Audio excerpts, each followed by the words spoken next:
Hello. Okay, great. All right, Ali's here. Oh, Hi, great. Dan. How are you? Hi, Hi, Lake. Ali. Good to see you. You as well. Hi, James.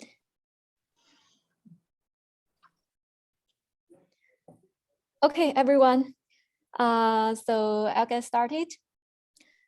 Good afternoon, everyone. Welcome to Cubase training series. My name is Dan Zhang, and I'm Director of Marketing and BD at Cubase Center. Today, we are going to have an educational seminar on intellectual property with 4 experts from well-known law firms. Before we get started, I'd like to give you a brief introduction of Cubase and our co-organizers. Cubase Center was founded in 2018. We aim to build up a global platform to connect innovation and entrepreneurship.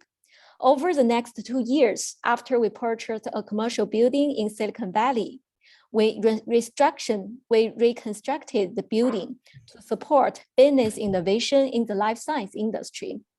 Cubase is roughly about 112,000 square feet.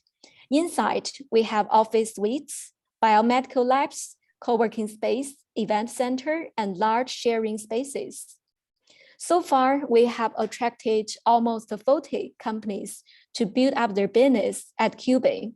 Companies in our community not only have access to our world-class facility, we also provide many events and programs like monthly educational seminar, quarterly startup pitch events, annual accelerator program that aims to help promising startups scale efficiently and effectively in the global market. So for today's event, we also have 2 co-host organizations. The first one is HISTA, aka Huayuan Science and Technology Association. HISTA was established in 1999. It is a leading nonprofit organization that empowers Chinese American entrepreneurs and leaders. And another partner for this event is LEAP. LEAP is also a nonprofit organization. They closely connected the community, featuring aspiring scientists and scholars, entrepreneurs and investors, professionals and industry leaders. So here it's about the speakers of today's event. So I will leave the time for our speakers to introduce themselves. And first, let me give a quick introduction of our moderator, Lake Dai. Lake is the chairwoman and president of HISTA. She is also the partner of a local, well-known venture capital company, LDV Partners. Also, Lake is a professor from CMU University. So Lake, I'll give it to you from here. All right, thank you, Dan, for the introduction. I'm actually also an inventor as well. So I was just sharing with the group that I have 5 patents. Experienced how important IP is. So I'm really glad to have the opportunity to host this event. All right, so with that, what we're going to do is that we will do a brief introduction of the panel speaker. We have Ali, Joshua, Michael, and James here. So what am I going to do is have each of you to talk maybe 1 minute or 2 about your experience, particularly how it is relevant to IP. So why don't we just go with Ali first? Great. Thank you so much, Lake. And nice to meet everybody. I'm a partner at Wilson Sonsini. I've been at the firm since 2008. I've been doing patents for 16 years. My background, I'm a scientist by trade, if you will. Got my PhD at Stanford many years ago. And after a postdoc at Harvard, went into patents in 2005. And I've been doing patents for over 16 years. My focus is mainly in the life sciences. I help companies very early stage to get patent strategies in play, which includes getting patents on file, and also helping them navigate the landmines out there. And in the life sciences, depending on what you're doing, there are many landmines out there, could be, and this goes into freedom, what's called freedom to operate. I help with companies very early stage through financings. I deal with investors all the time in in terms of getting companies financed, help companies go through the acquisition or going public. And I work with companies, whether private or public, all the time, and helping them get patents that are of value to them, and also helping them navigate sort of the space, and helping make sure that we can help them to block this space as they move towards commercialization. That's great. All right, thank you, Ali. So Joshua. Well, welcome everybody. You were able to join us. It's my pleasure to be here. I'm Joshua Goldberg, co-managing partner at Nath Goldberg and Meyer. We're an IP boutique law firm based in Alexandria, Virginia. For those of you who don't know, that means we are a medium-sized firm that only focuses on IP or intellectual property. What does that mean? It means we specialize in turning our clients' inventions, ideas, and innovations from intangible ideas into a concrete property right or registration that you can then use to defend your markets, to gain funding, and to generate licensing revenue. I manage my firm's chemical, pharmaceutical, and biotech practice. And the reason why I'm able to do that, similar to Ali, I have a science background, I have a chemical engineering background, and I worked in industry for a little while doing drug composition work. I worked for a very small company out in St. Louis where big pharma, people like Pfizer, Merck, and that sort of company would come to us and say, hey, we developed a new cancer drug or a new stomach drug. Please tell us how we can get it into a tablet or a capsule and terracoat it so that it gets into the intestines, whatever it is, which was a wonderful experience. I would not be anywhere near where I am now without having learned that. I've been with my firm since 1997. I've been in patents that long as well. So what is that, about 24 years now? And I look forward to sharing some experiences with everybody. Yeah, that's great. Thank you, Joshua. Michael. Thank you so much, Lake. Thanks for having me. My name is Michael Kreiner. I am a mid-level associate in the intellectual property group at Pillsbury Winthrop Shaw Pittman in our Los Angeles office. I have experience across IP through patent, trademark, and copyright work. Unlike my fellow panelists, my focus is not so much in the life sciences and patent space. I'm not an engineer by trade. I came to the law via a career as a classical musician. And so the focus of my practice is in the trademark and copyright space. A lot of my trademark work involves clearance and advising for trademark prosecution as well as trademark litigation. So it's a pleasure to be here speaking with you today, and I look forward to the conversation.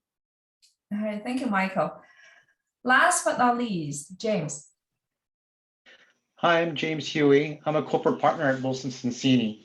I have an undergraduate molecular cell biology background, but I chose not to go the technical or PhD route. And I went to law school, and for the last 16 years, I've been representing companies on the corporate side. So I'll help them get formed, funded, sell side M&A, and IPO. The good thing with my background is I do at least track the milestones of the companies that I represent. And then later on in M&A or IPO, I could provide the terms and customize the language because I do understand the technology of my clients. Nice to meet everyone.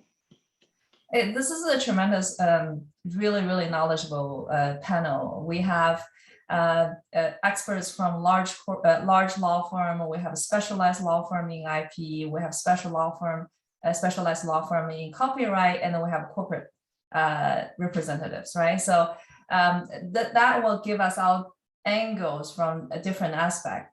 And the other thing I actually want to add to it, in addition to Dan's introduction, is that I am a partner at a deep tech VC firm. So part of my work is working with our portfolio companies to look into what are the areas that are patentable. And quite often we actually struggle, okay, which country we should go first, right? Should we go international? How do we protect our IP? And the other role of me is I'm an adjunct professor at Carnegie Mellon. So I teach applied AI. And because there are so many, from both teaching and research perspective, we have our new project between faculty and the students, and then we also constantly talk about IP. And then how much that should, and then we work with the patent office in the university as well, to the extent that it is so important. I actually went back to Stanford, took the IP class last year. So I'm really excited. I think this is a great opportunity for anybody who are either a founder or an investor to evaluate the IP value, or corporations think about and continue to protect your own innovations. So with that, I want to say that today we have limited time. What we want to do is that we want to cover 4 important segments. The first part is the definition. So what is the IP and why is it important? And then we'll talk about how IP are created, how do we do due diligence, and then we'll talk about how do we protect our IPs. And last one, and we'll talk about how we monetize after we create a valuable IP portfolio.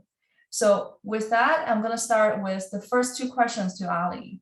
The first question is, what is intellectual property and what is the patent, and why should a company pursue patent protection? Sure, that's a fantastic question there, Lake. You guys can think of it this way. You have physical property, which is my iPhone, whatever, my car, scooter, whatever. That's physical property. IP is these intangibles, that are ideas. And for example, an invention. It could be a word, a marking, lines of code, and so on. But there are things that are of intellectual nature, and those things, there are ways that the governments have found to allow us to protect them. Patents are intended to cover things that have some usefulness, utility, or design aspects. So these are inventions that do something, and I'm sure all of you have those. Maybe you think about them, and you may even already have patents on file or whatnot. But patents cover the usefulness, the functional aspects, the design, and so on of an invention, and there are different ways of protecting those. Trade secrets sort of are there as well, which are directed to protecting ideas that derive value commercially to a business from being kept as a secret. And that requires that anyone that has access to those inventions or ideas, customer list, lines of code, whatever, whatever the secret is, anyone that has access to it has to know that it's to be kept as a secret and to not be shared with anyone outside of the company. That's a trade secret.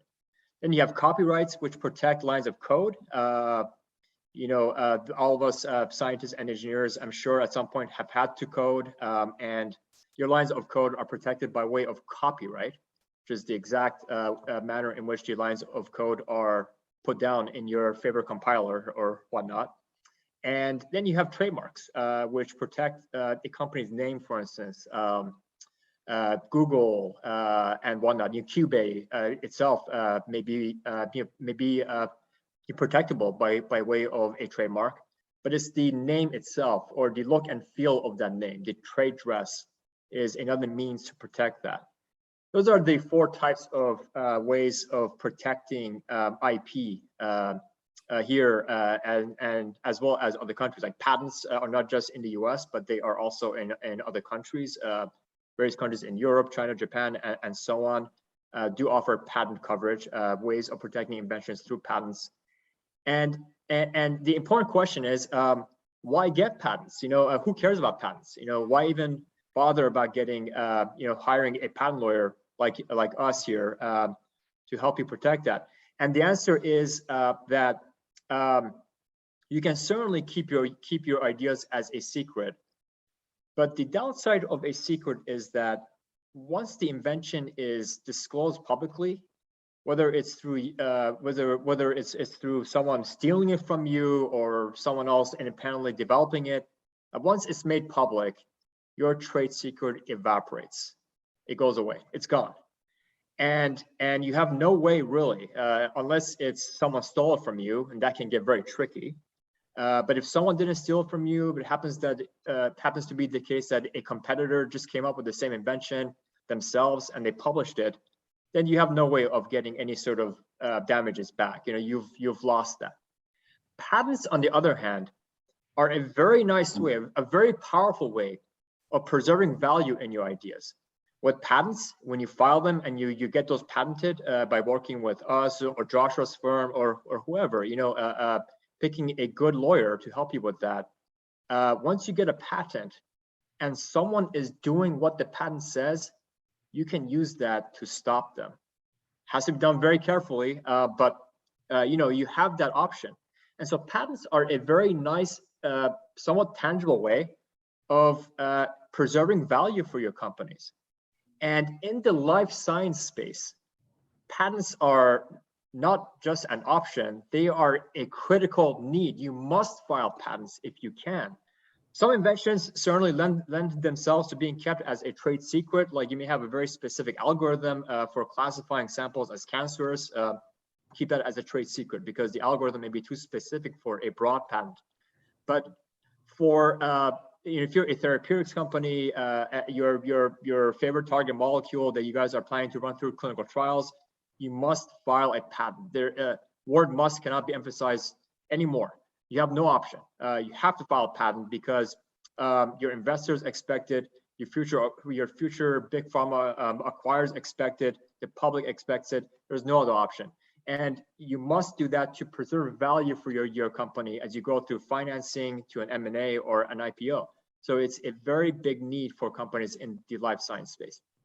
Yeah, that's great. Thanks, Ali. And I'll come back to you if we have time for some examples. I think that will be, you know, just talk about how important it is. It's not even as impactful when you actually talk about some numbers and then some of the good examples and bad examples.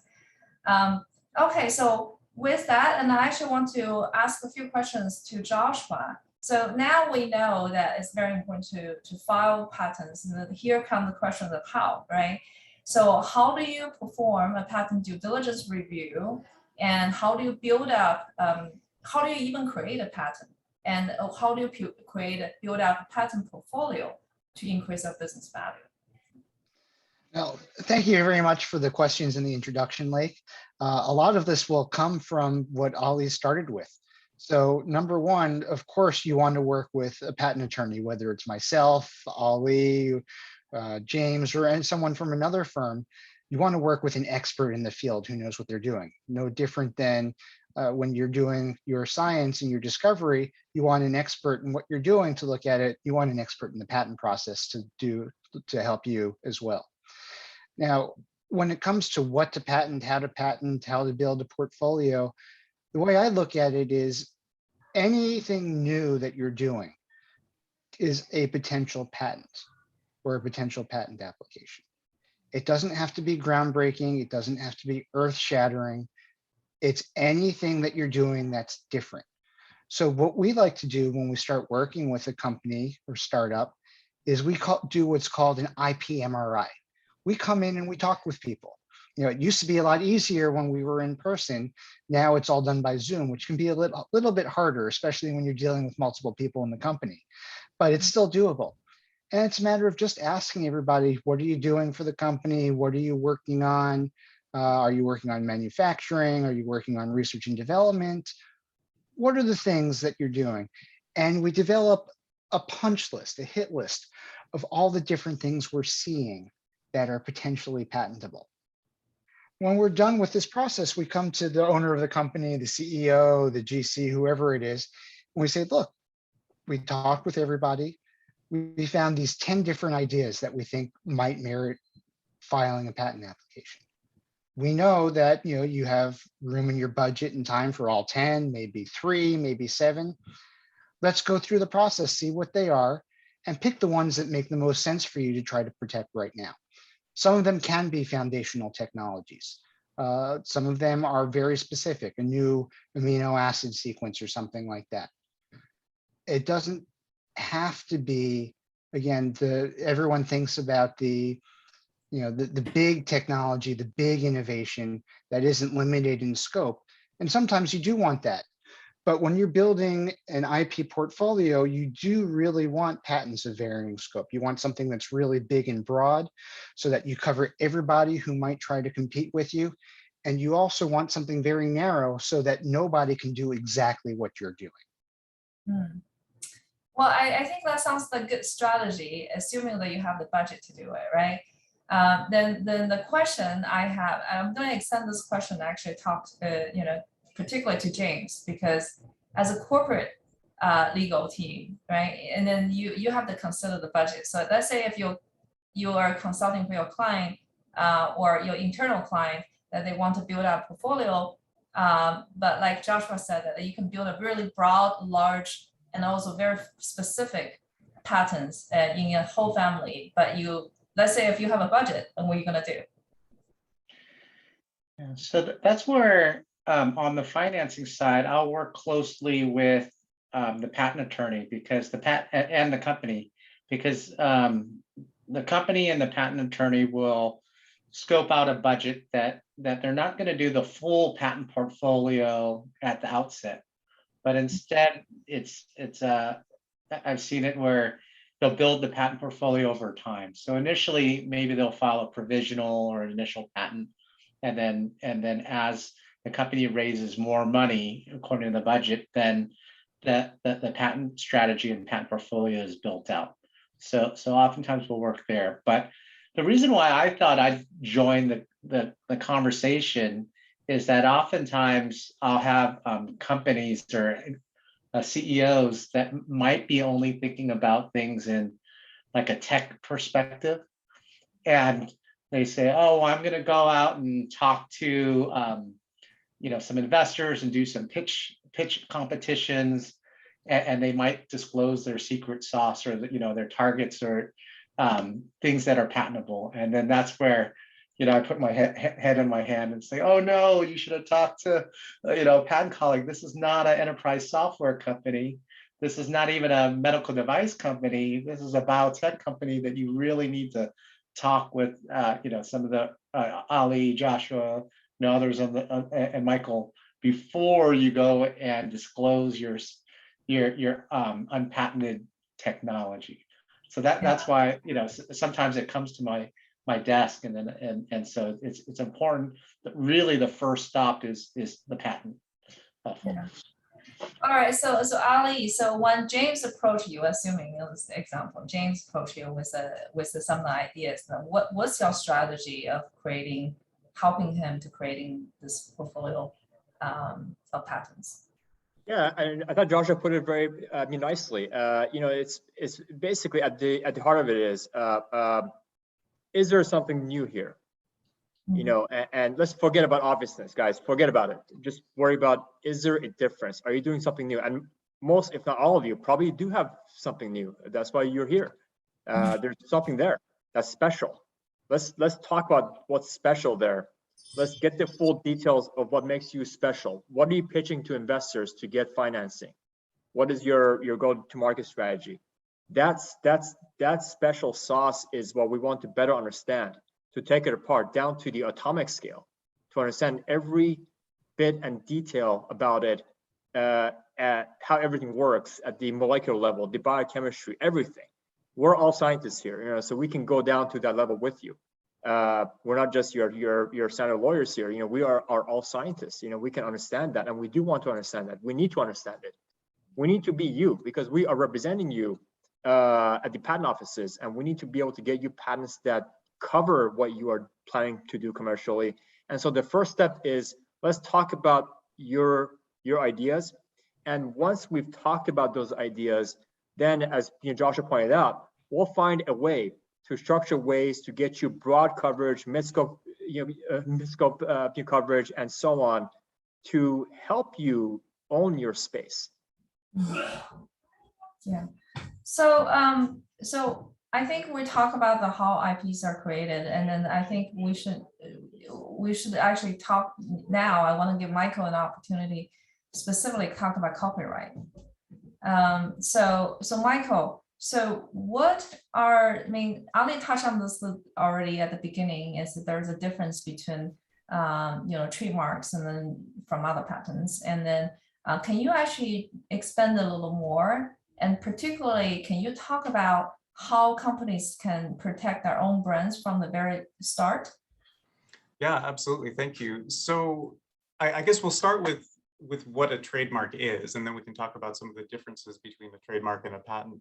So a trademark is an exclusive right to use a mark that's going to distinguish your goods or services from those of another business. And trademark law in general is pretty intuitive. I'm sure that everybody on the panel and attending has some intuitive understanding from our daily lives of what a trademark is and how it functions. Typically, a trademark is going to show up as a brand name, a logo, or a slogan for a business, but trademarks aren't limited to those categories. So a good example is with a company like Nike. Nike is going to hold a registered trademark for their brand name, Nike. They're going to hold a registered trademark for their logo, the swoosh that we're probably all familiar with, and also for their slogan, "Just Do It." In addition to those categories, trademarks can include things like colors, sounds, smells, the packaging, or some other non-functional design features of a good or service. Some more examples, a registered trademark for a smell, which is very, very uncommon, but it does come up from time to time. In 2018, Hasbro was granted a trademark for the scent of Play-Doh. There are also registered trademarks for sounds, things like the NBC chime that we hear on TV, or the roaring lion that we'll see before an MGM movie. Colors can be registered as trademarks. Some examples are Tiffany blue or Target red. And the purpose of all of those trademarks is to act as a source identifier, to allow the consumer to know who is the source of that good or service, what business is providing this to me, and to avoid confusion between one business and another. So a practical difference between a trademark and a patent, a very easy one on the surface, is the duration of each of those areas of intellectual property. So a patent is going to exist, and it's going to provide a limited monopoly to the inventor for a statutorily created period of time, generally 20 years for a patent. Trademark rights, in contrast, if they're properly maintained, can exist in perpetuity. A business can hold on to their trademark rights forever, provided they continue using their trademark as a trademark, and their goods or services are continued to be distinct, and the trademark is continued to be distinguishing their goods and services from those of others. So that's just kind of a very surface level difference. But if we get into a fundamental difference in what the purpose of a trademark is versus the purpose of a patent, and Ali gave us a really good preview of the purpose of a patent, to create a limited monopoly for an inventor. The inventor has an exclusive right to sell or to use or make an invention for that specified period of time. And the US government has an interest in this and grants patents for the purpose of encouraging inventions that are useful to society. They were trying to solve technological problems, and by giving that exclusive right, incentivizes those problems to be solved by individuals or by companies. Trademarks have kind of a dual purpose. One of those purposes, as I mentioned before, is to protect consumers, so that consumers aren't deceived as to the source of the goods or services that they're purchasing. So that, in other words, if a trademark is acting as a source identifier, the consumer can be reasonably certain when they see the trademark in association with the goods or services that they're buying, that the goods or services come from that owner. But another aspect of trademarks and the purpose of trademarks that's, I think, more useful to startup businesses to be concerned about is that it protects you as a business, as the owner of the trademark, by prohibiting competitors from taking advantage of the goodwill and the reputation that you've developed in the marketplace through your goods and services. And that kind of goes into, I think, Lake, the second question that you asked about from the beginning, the concerns that businesses should have. And a lot of that concern is protecting your consumer base and protecting your goodwill and your reputation. So one of the primary ways that we're going to do that is by registering your trademark to prohibit other users from coming in and using similar marks or deceptively similar marks to your products. Yeah. So Michael, I have a question here for you. Yes. So let's say if I take Nike brand and I make an NFT. So what happened here? If you take, I created the cartoon version of Nike checkmark. Okay. Very similar to the Nike logos, and I sell as the NFT and for all this digital goods I'm selling. So yeah, so it's an interesting question, and it's whether it's an NFT or whether it's a physical piece of art, the analysis is relatively similar in that, to the extent that the consuming public, the person who's going to buy your NFT, might believe that your NFT, your image with the Nike swoosh, was produced by Nike. Nike potentially has an action as a owner of a registered trademark for trademark infringement, to the extent that that your use is creating confusion in the marketplace as to the source of the goods. Now, Nike, it's a funny example because we're recently involved in a lawsuit involving a use of sneakers that had the swoosh mark, but they were heavily modified. And they were done in, if I remember right, it was some sort of like demonic imagery. And Nike was really upset that it looked like they had been producing sneakers that had imagery that wasn't consistent with their brand. And this is a perfect example of why any company that's using a name, a logo, a slogan as a mark wants to register their trademarks and protect themselves in that way, because you don't want a similar use to start to affect your brand image. Nike doesn't want the general public to believe that they're putting out sneakers that have demonic imagery on them. It's not consistent with their brands. And similarly, and the registered trademark provides that protection. Mm. Well, I think that actually this subject naturally blend into how do we protect it.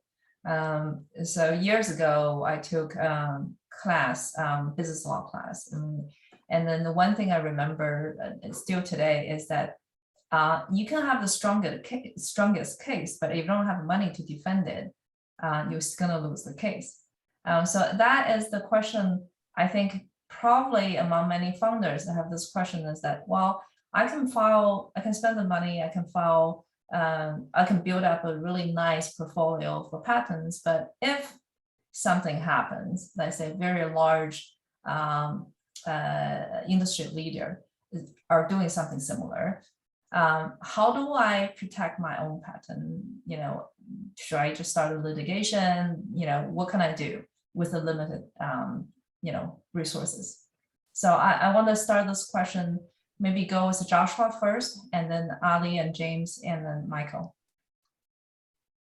Thank you, Lake. So if you're asking, and I believe I heard you correctly, that you're looking to protect your innovation with limited resources, is that right? So in this case is that, let's say one life science startup build up a portfolio of patents. And then 2 years later, the startup find out a large pharma company might be potential violation of this patent. And what will happen?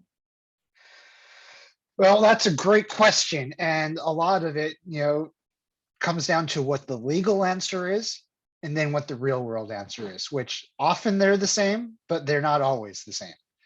So number one, if the startup has this patent and sees that the big pharma company is infringing the patent, their first step, number one, is likely to be, well, how well do we know that this is actually happening? Have we done an analysis to see that, yes, they are actually infringing the patent? What are their arguments for saying we don't infringe the patent? Including, how strong is that patent? Is it valid or not valid? Is there a prior art that can be cited against it? What defense would Big Pharma have if we actually got into a fight with them? That's number one.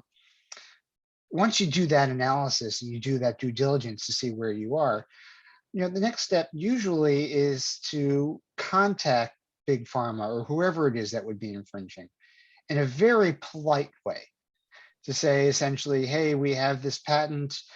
We respect the intellectual property rights of others. We assume you do as well. Let's talk.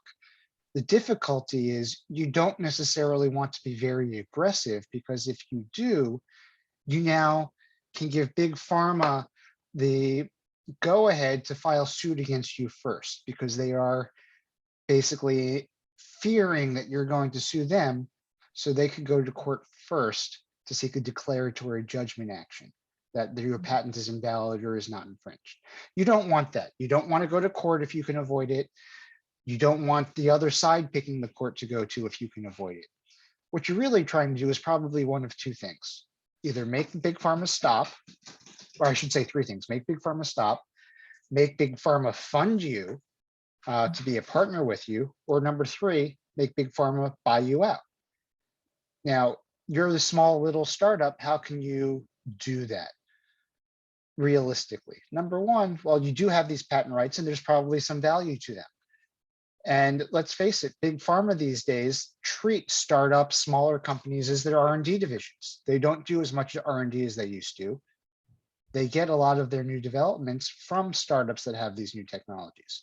So that's something that would be in your favor. Hey, let's talk, let's make a deal. Either buy the technology, buy us, anything like that. The other possibility is if that Big Pharma company is not willing or not interested in working with you, there are other Big Pharma companies out there with deep pockets, and some of them would love to buy your patent portfolio from you to have a chip or something that they can enforce against other Big Pharma and let the big boys fight it out. Okay. Well, so Ali, do you agree with the Joshua's approach? Absolutely.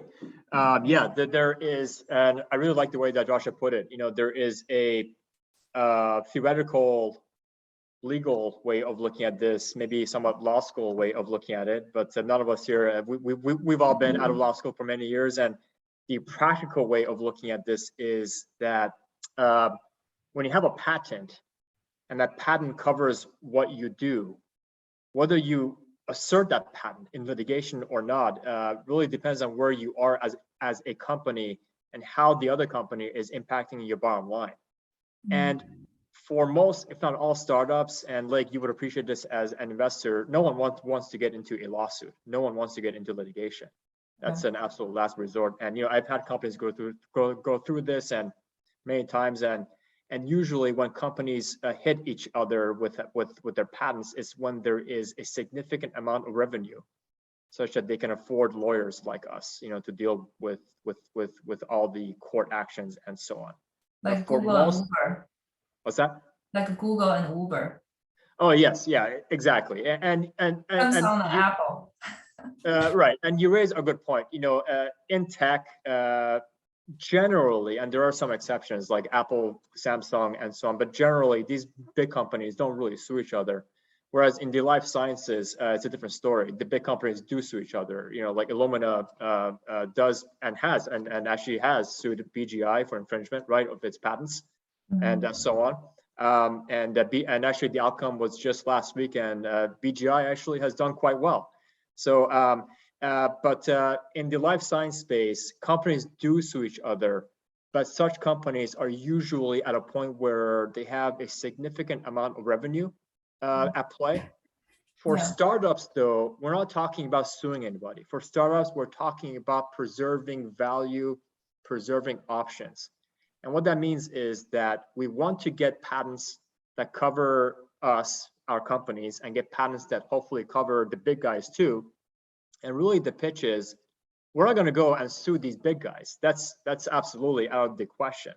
But what we're talking about is when a startup is looking for an exit of some type, whether it's going public or more likely an acquisition, then to the acquirer, having a patent that covers the big guys will look very good. It's going to increase the value of the company by so much. And that's what we're really thinking about here.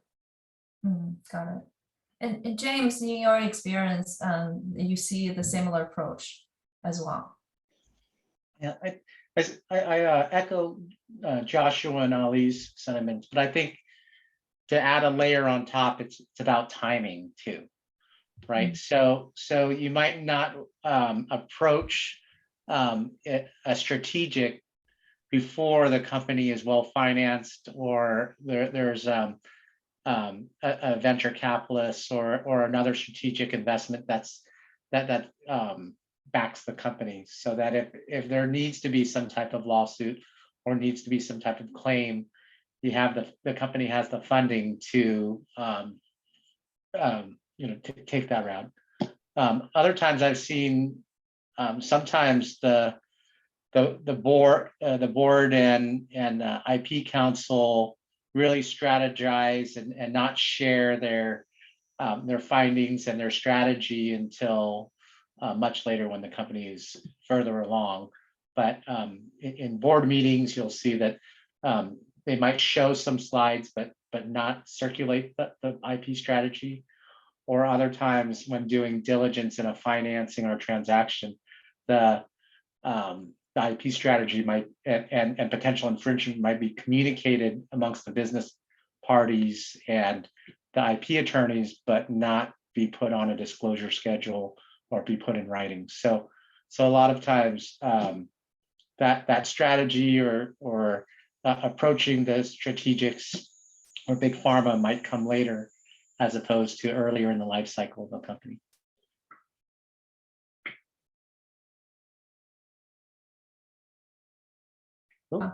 Sorry, I forgot I mute. So Michael, is that the similar situation in copyright field?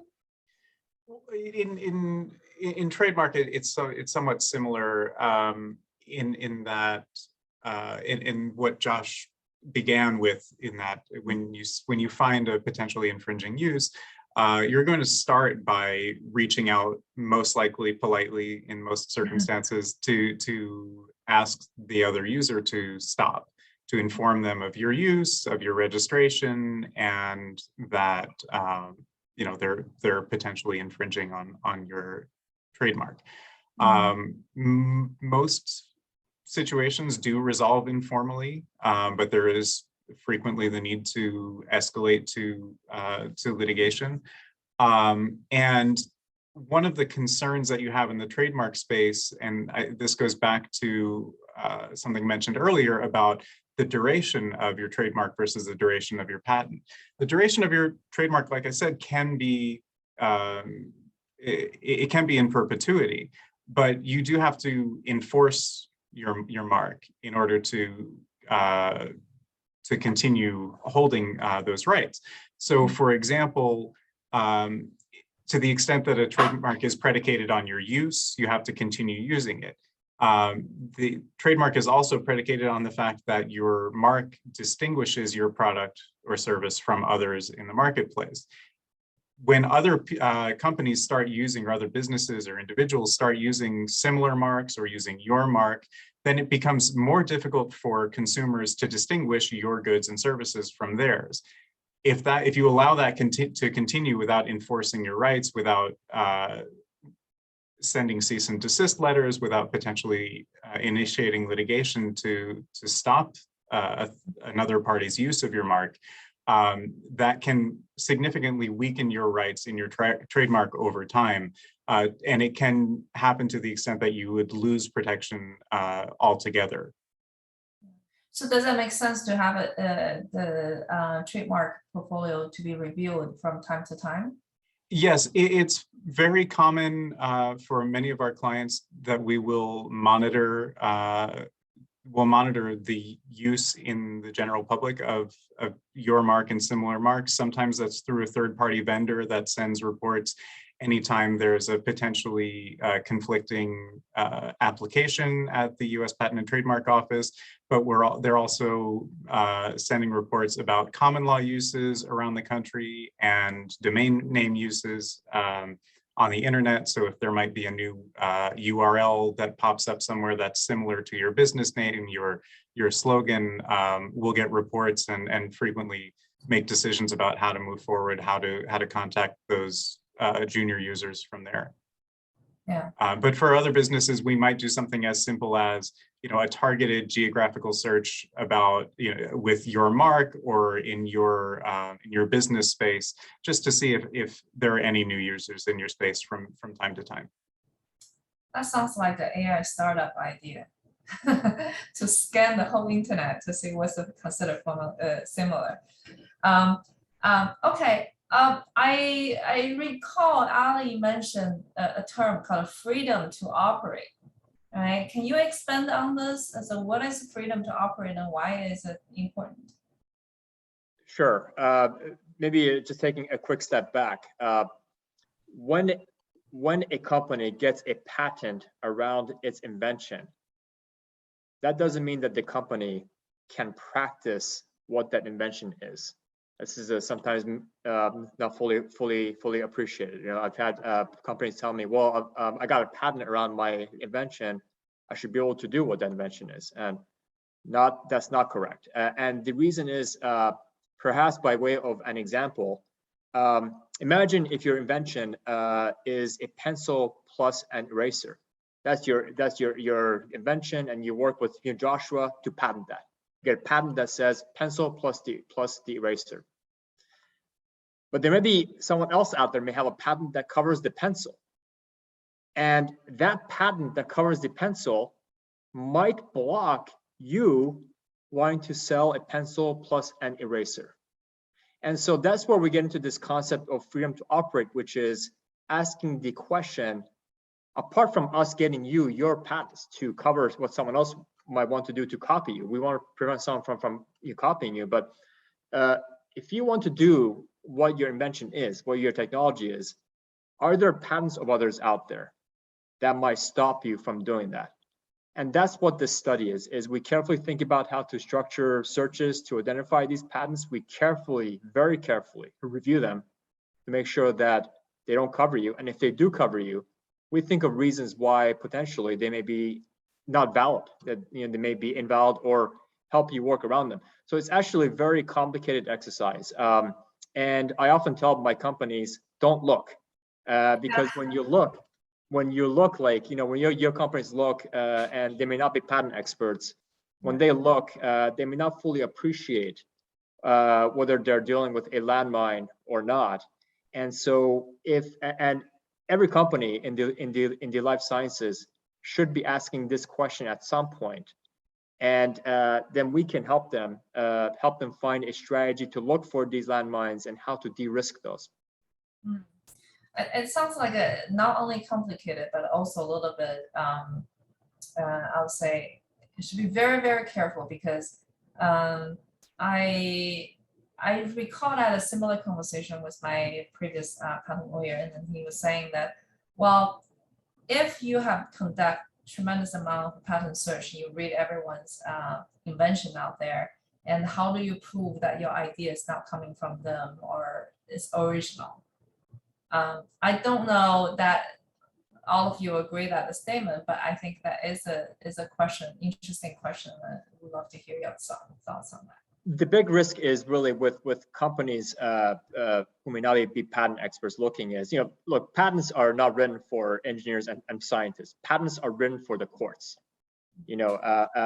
Any scientist who picks up a patent, most scientists would probably get a headache when they read a patent. If it's done right, you will get a headache. And that's because it's mumbo jumbo. Their claims and their things are worded in a peculiar way.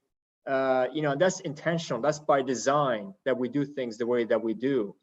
But So because Ali, patents, you're saying that you abandon your science major and go pursue a headache-driven career. that's right. I've been having headaches for the past 16 years. But let me and Joshua and Michael and James have the headaches. For companies, your focus should be on commercializing, building a great therapeutic, building a great diagnostic tool, whatever. It's your focus on the business, and let lawyers structure ways of minimizing risk. So don't worry about reading patents. They are complicated. They are confusing. If you do search for patents, and if you don't do things right, you may actually expose yourself to future issues that you would otherwise want to avoid. So that's sort of in a nutshell, let us have the headaches and not you guys. Okay. We earlier we talked about IP protection, and I think from that subject we can actually branch out how we can monetize IP, right? So Joshua, can you talk about, you actually touched on this a little bit already, IP portfolio monetization. Can you give some examples and suggestions to companies? Sure, absolutely. So, first, I agree with everything Ali just said about freedom to operate and what that looks like. Why is that important to monetization? Well, again, it's important to remember that having a patent does not actually let you do anything. What it does is it lets you stop others from doing something. Okay, why does that matter to monetization? Let's say you're a biotech company and you have a product on the market. It means you can now command a premium price because you're not facing competition. You can stop other people, other companies from competing with you. That's really what it comes down to. That's what a patent is there for, to stop other people from competing. That's how you get more for a patented product in sales than you do for a non-patented product. That's one way you monetize it. Another way is licensing revenue. This is the IBM model, where you patent everything that you're working on, whatever the technology is, whatever the development is, you get a patent on it, even if you know you're never going to have a product. Why? Because one thing you can do is, if there are other companies out there that do practice what you've patented, you can stop them from doing that unless they take a license from you and agree to give you some milestones, some upfront payments, royalty, reasonable royalty percentage of what their sales are. That's another way to monetize your patent. A third way is just to develop a patent portfolio for your company, like we were talking about earlier, and then put it all together as a package to say, hey, big pharma, let's buy my company now. And maybe it was worth 100 million before I had these patents. Now that I have this whole patent estate, it could be worth $1 billion because we have the ability now to stop others from competing with you. Those really are the three main ways to monetize patents, especially in the biotech sector. Which method do you see more often than the others? For startups, what I see most often is the way where you generate patent estates, generate a patent portfolio, and you build company value that way with the idea that someone's going to buy you out eventually. Because let's face it, if you're in the biotech sector, aside from the patent issues and aside from the technology, you have the regulatory pathway you have to get through also. Right. And for you to be able to get a product on the market, you have to make it through the FDA and spend, let's face it, 9 figures to get there between now when you start and when you actually have a product on sale. That's an awful lot of money. And I know very, very few startups who can afford to go that route. So you develop your patent portfolio, you make yourself attractive to big pharma or big biotech, Amgen, somebody like that, and you wait to get bought. Yeah, okay. So I know I got a reminder that we have 5 minutes left before we can go to Q&A. So I have one question here for all of you. So there was so much talk about there are a lot of work that lawyers are doing can be replaced by automation or AI. And I have met a few startups try to do this, particularly for patent creation. So I'm going to ask you, in the next 5 years, what do you think part of your work that you would like to see to be replaced? And what kind of work do you think that you think that we're never going to be replaced by AI? Start because the corporate side is much easier than the patent side when it comes to bio. Our firm has already started to replace some of our routine work with document automation. So we automate the formation process and even the first drafts of financing documents. The benefit of that is, and then even some of the signing and other processes. So that takes out a lot of the administrative and routine work, so that then the lawyers can focus on providing like the in-depth and advice and the actual strategy. So that's one way that even though we're a large law firm with expensive rates, we cut a lot of the busy work and the routine work. But as much as we can do that on the corporate side, I'm going to defer to the rest on the patent side and IP side, which I think might be more difficult. But I'll let. Okay, who wants to go first? I'll go next, if it's okay with the others. And James certainly is very humble, but the corporate work is also very, very complex. There are some things that can be automated, maybe at the lower level, but when you get into these complex deals and so on, we're years upon years away from that being automated. And on the patent side, I've actually used companies. I actually took a shot at using a company that told me that they can give me a first draft of some application that was AI generated. I thought, okay, cool, let's check it out. Worthless. It was super worthless. It was a waste of money. And in fact, at the end of the day, this company hired an agent to write a first draft for me anyway.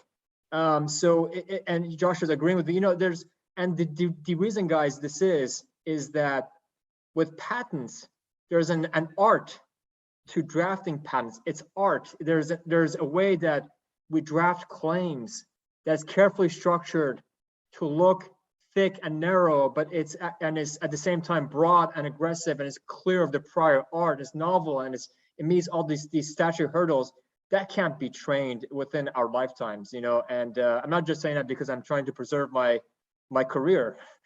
That's just the reality. What Joshua has done for years and what I've done for years, we have all this experience knowledge base that we have in terms of examiners at the patent office and their art units and their allowance rates, what keywords they like, and that kind of stuff that you can't train that. Maybe there's a basic way to prepare a first draft, a very rough first draft that has to be very carefully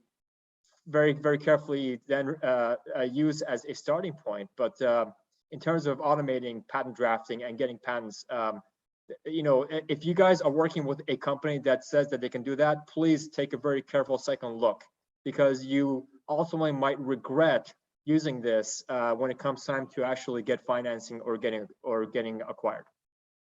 All right. So, Michael, what do you think? Without speaking to the patent side of things, where trademarks are concerned, the applications are far more straightforward and less artistic than the patent applications. And I think it would be, to a certain degree, beneficial to automate more of the drafting of the application process. And I could see that happening in the trademark space. One thing that I would love to see, and I don't know how soon we're going to see anything that's very usable. I know that there are some inroads being made, but I would love to see more predictive litigation outcomes that we could use to better guide our clients when they're trying to determine whether it's worthwhile to pursue litigation, or even within, I'm sorry, my lights have just gone off because I'm sitting still too long, whether a certain motion might be worth filing or pursuing based on the possible outcomes of that motion. And that could be taking into account factors like the particular judge that you might be in front of, your mark versus your competitor's mark, the marketplaces that you exist in, the sophistication of your customers. There's a lot of information that needs to go into making that type of prediction. And we rely on our experience and on the case law that we're familiar with to make our own predictions. I think it would be helpful to have the power of AI to give us more information and more ability to predict those outcomes. So Joshua, do you have anything to add? Yeah, first, I agree with just about everything Ali said. It's one of those things where you get what you pay for. You really do. And, I saw this 10, 15 years ago when there was the big movement to offshore everything to other countries, whether it was searches or patent drafting. And I had clients who did that, tried it, and showed me the results, and they weren't anything I would have felt comfortable putting my name to, I'll tell you that. And you're seeing it now with AI. There's always this big move to save money, to make things more efficient. I think there are ways you can do that. You can use AI effectively to do that, but drafting your patent application, at least right now with the technology available, not a chance. It's more of the ministerial tasks. How do you get all the documents together? How do you docket things properly? How do you make sure that references that were cited in related cases are cited here in the US in your case? All of those things are great uses of AI and definitely increase efficiency and decrease costs. Every practitioner I talk with thinks that AI is coming. AI will be here and will impact what we do and how we do it. But we all see AI as something that helps us focus more on those high level tasks like drafting an application, responding to an examiner, developing claims of large or smaller scope, rather than having AI do those things and having us be out of a job. Yeah. All right. I heard you loud and clear. You get what you pay for. So we have a question here from the audience from Alex Lowe, a very specific question. So what is a practical strategy, legally and beyond, for commercializing IVD technologies in China, given the current US-China relationship? Any recent success stories? Thanks. Who wants to take it? I can go if people don't mind. Honestly, I don't think the relationship between the US and China is as relevant. China has a reputation, which I think personally is unfair, of being a very difficult country to commercialize in, of being very unfriendly to non-Chinese entities. And I just don't think that's true these days. I think the Chinese courts are very friendly, are willing to uphold patents no matter who owns them, are willing to say, no, you can't do what you shouldn't do. This is the law. The law is the law. The problem is more one of culture, where I have clients in China, and I have one Chinese client that has manufacturing operations in China. He talked to me about 7, 8 months ago now, tells me about a big problem he has where he's making product hand over fist. He can't sell enough of it. And yet, his sales weren't increasing the way he thought they would be, only to find out that his foreman at his plant was operating the plant at night without his knowledge and selling those goods that were actually, the same goods as he was selling under his own name. That's a cultural issue rather than anything else, right?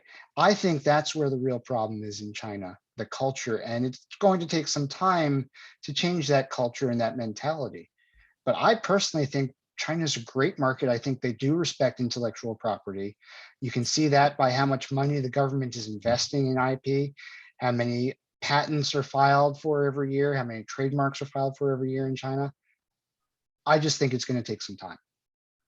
Yeah, I recently saw a chart that shows the number of patents that filed by country, and US and China are definitely top 3. Yeah, definitely, without a doubt. And China's been number 1 for a few years. A lot of people say unfairly because their government gives Chinese companies money to file patent applications. Whether it's fair or unfair, I leave that to others. I'll just go by the simple fact, people are filing patent applications in China. Well, I have a related question here. So that's assuming that you have a company that is research is done in the US and want to expand to China, and then you have some application patents there as well, right? So, and I got this question quite often: is where should I file my patents? Should I do, multiple markets or primary, and how do I protect my patents if I file outside of the United States? Sure, I can take this one, Joshua, if that's okay with you. When you file patents outside the US, things get expensive pretty fast. And it's not because of our fees. It's not because of my fees or Joshua's fees. It's because of what you pay to these various countries and governments, regions, what you pay for in terms of taxes, these things called annuities, and so on. But there's a very nice way to preserve options as a startup while kicking the can downstream, such that you guys have raised money to be able to pay for these expenses. And that's by filing a PCT, patent application, Patent Cooperation Treaty. It's a very nice way to preserve the opportunity for a year and a half or so, roughly. You have from your very first filing, you have 30 months until you have to file in various countries, and the PCT route gives you that option. There's a $5,000 filing fee that you pay to a patent office, is roughly, plus or minus. And by the time that you have to file in these various countries, you can then use that as a jumping off point to file in China, in Europe, in Japan, in the US for sure, Canada, Mexico. Most countries you can file in from the PCT. A few countries such as North Korea, Iran, and so on, these are countries that are not very common, but most countries that will matter to us in the world that we live in, you can file from the PCT. Regions like Taiwan and Argentina, you can't. They are not part of this treaty, and for those you have to file separately. But that's the way to really do this. And now sometimes I have companies ask me, where should we file? And that is it's certainly a function of your budget. But it's also a function of what industry you're in specifically. If you're a therapeutics company, you have to file pretty aggressively. You have to file, in Europe, and then you have to then have it registered or validated all over Europe. You have to file in China, Japan, Australia, really almost everywhere. But if you're a tools or diagnostics company, you're really thinking about mainly the US, Europe, China, and Japan. Those are my top 4 tier 1 markets. And then if funds permit, I like to throw under Canada and Mexico because they border the US. I like to include Australia, maybe Israel and some other countries. But your top tier 1, US, Europe, China, and Japan, if you're a tools or diagnostic company, would be those. And in therapeutics, you really have to file everywhere. And why is Japan? Japan, because they have a well-structured healthcare system, so they have the reimbursement model and so on. Okay, we also have a question from Michael He. So this is from for Michael. Michael mentioned the color can be registered. The question is how to avoid abuse of the patent registration. How to avoid abuse? Abuse of registration. Well, I think it's a waste of our own money, right? So I'd agree with that. I think it is in that degree sort of self-regulating. But there is also, in order to register a trademark, you have to file an application with the United States Patent and Trademark Office. And once you've filed your application, the application will be assigned to an examiner. The examiner will look at your proposed mark and go through a variety of factors as to whether or not it is something that can be registered. And some of those factors might involve prior use by another similar mark, but it may also just go to whether or not it is something that can be registered to begin with. So that's typically something that the PTO will handle. If it's something that there's some reason for them to refuse, you'll get what's called an office action from the PTO. You'll have an opportunity to respond to the office action. There are X, Y, and Z reasons why my mark should be registered and allowed. And there's also an opportunity for other users, typically prior users, to oppose your application. So there are mechanisms for avoiding abuse, but I think your suggestion might be the most practical one, in that it is likely just a waste of somebody's money to go that route. Later on, if there is, if there are competing interests in a particular color or smell or any other legitimate mark, there can be arguments raised through litigation about the validity of one mark or another. Interesting. Well, I also have a question here for Ali.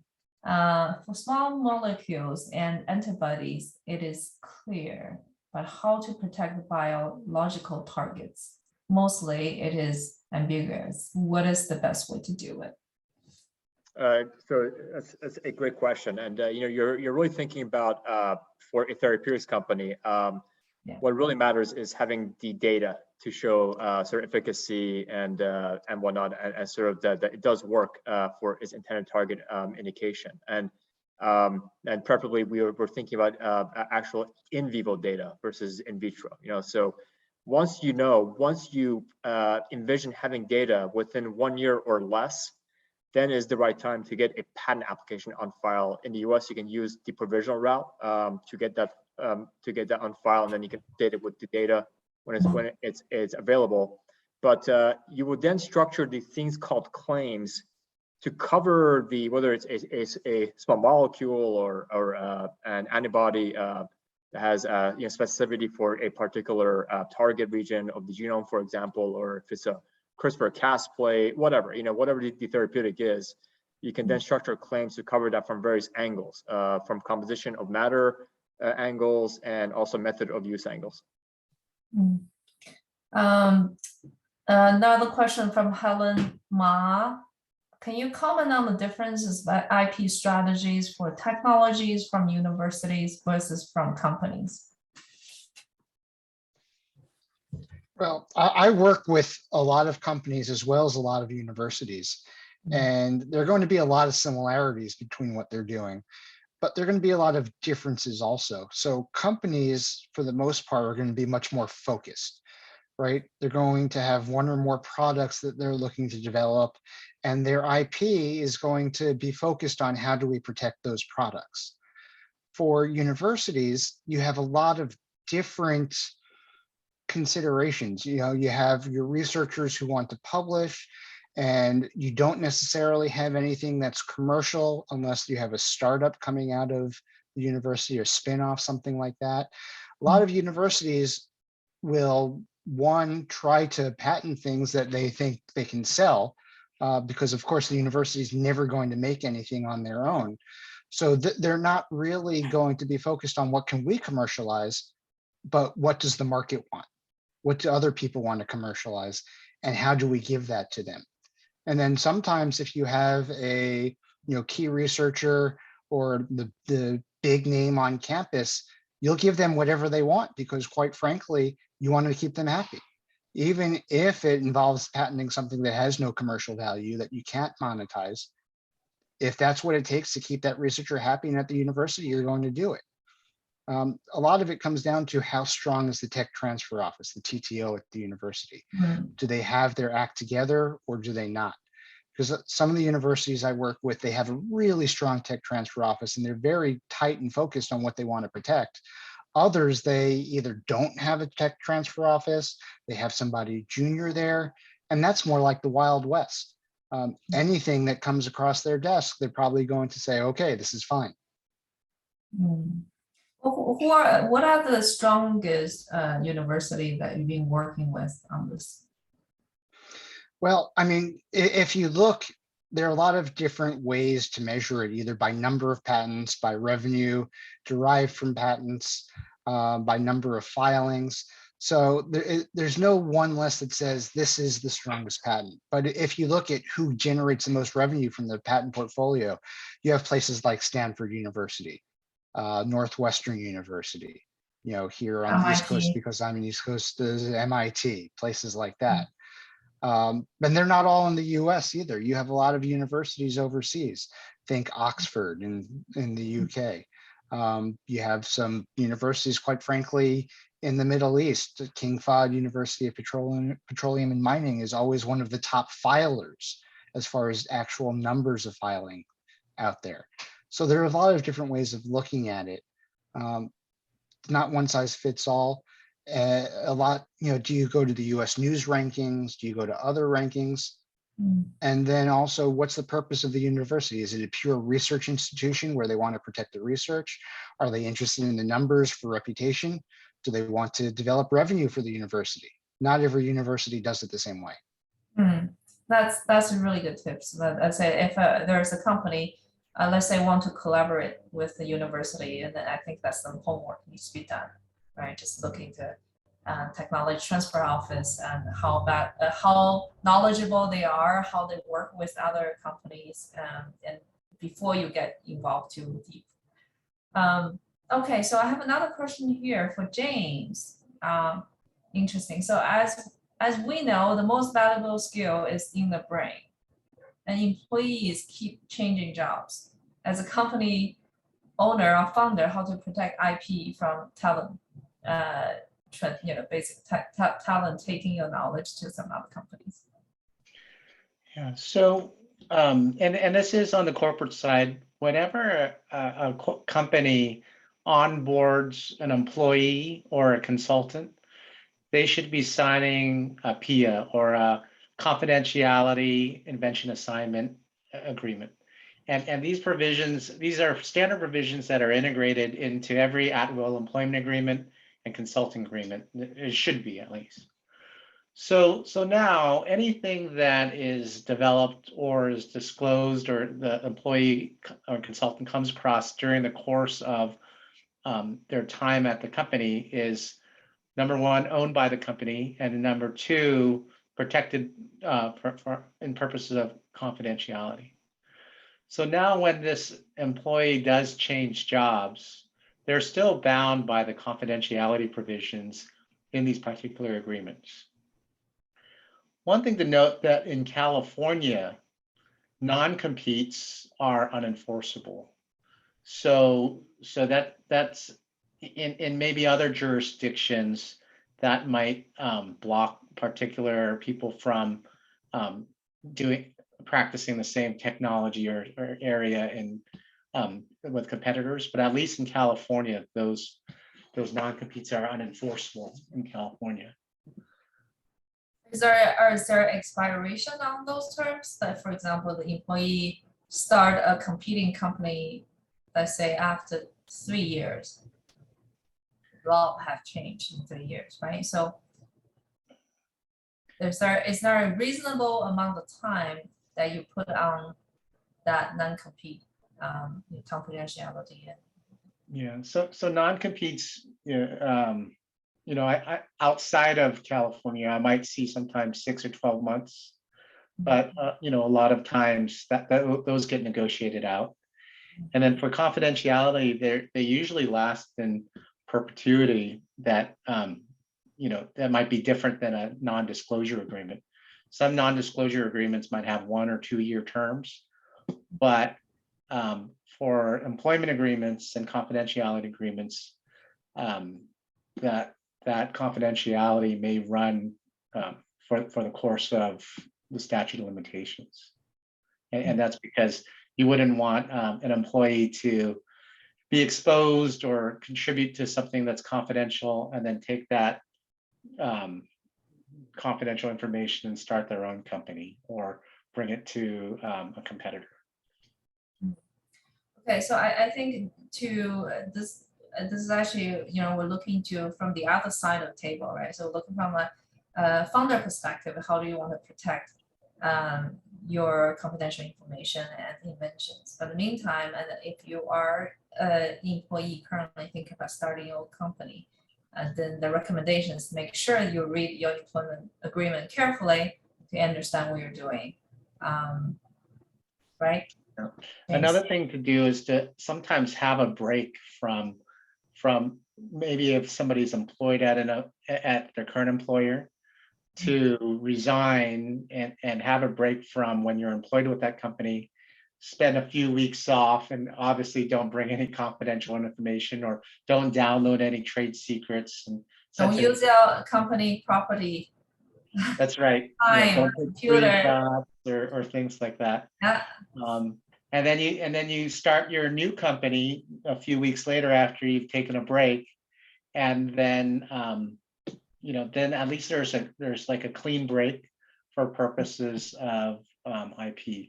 Oftentimes, people may even come to us and get some trade secret recommendations before they even leave their current employment, just to follow the protocol and so that they're not tripping up come when they start the new company that might come out in future financings or IPOs or acquisitions.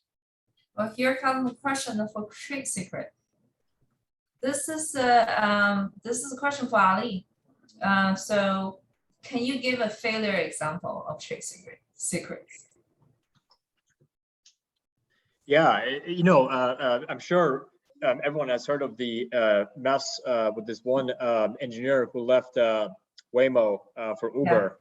Yeah. And that guy took, this is, come on, this is just blatant, just took the data and whatnot from Waymo over to Uber, and you can't do that, but I suppose I guess what's meant by failure, but we've discussed some of the risk with trade secrets. The risk being that if what you're keeping as a trade secret, if your invention is invented by someone else elsewhere, or if it's published by someone else, whether they stole it from you or they did it independently, your trade secret goes away, it evaporates.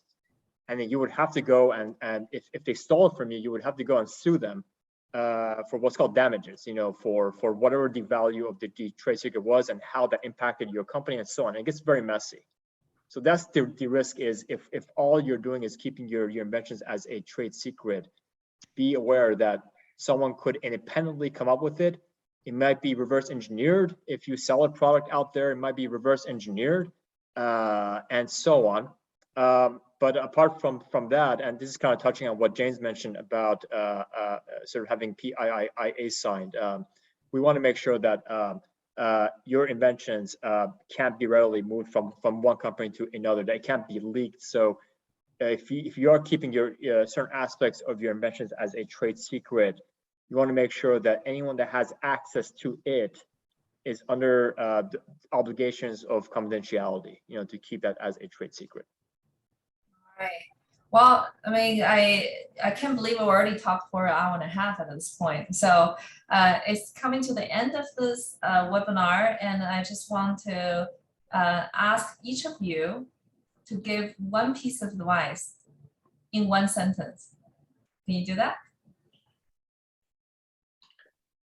I'll just go first. Don't take shortcuts with biotech companies. Otherwise, 3 to 7 years of your life could just go down the drain. So don't take shortcuts. All right. Joshua, so what you get and what you pay is what you get. Are you gonna say that? I used that already. I'll come up with a different one. Know where you're going, or wherever you wind up will be fine. You have to have an end goal in sight. You have to have a clear direction, a clear plan. If you don't, you're just going to be floundering and you're going to wind up anywhere. You're not going to be happy with the results. All right, thank you. I would throw in there to not act alone. throw your ideas off of somebody else, whether it's an attorney or another experienced person in your field, or even somebody far away from your field who might have insight that you're not thinking of. Don't go at it alone, whatever it is. All right. Ali? And fully agree with everything that's been said. But when it comes to your ideas, assume that all of your ideas, regardless of how special you think it is, assume that they're all important, and talk to one of these experts here, us, about how to protect those.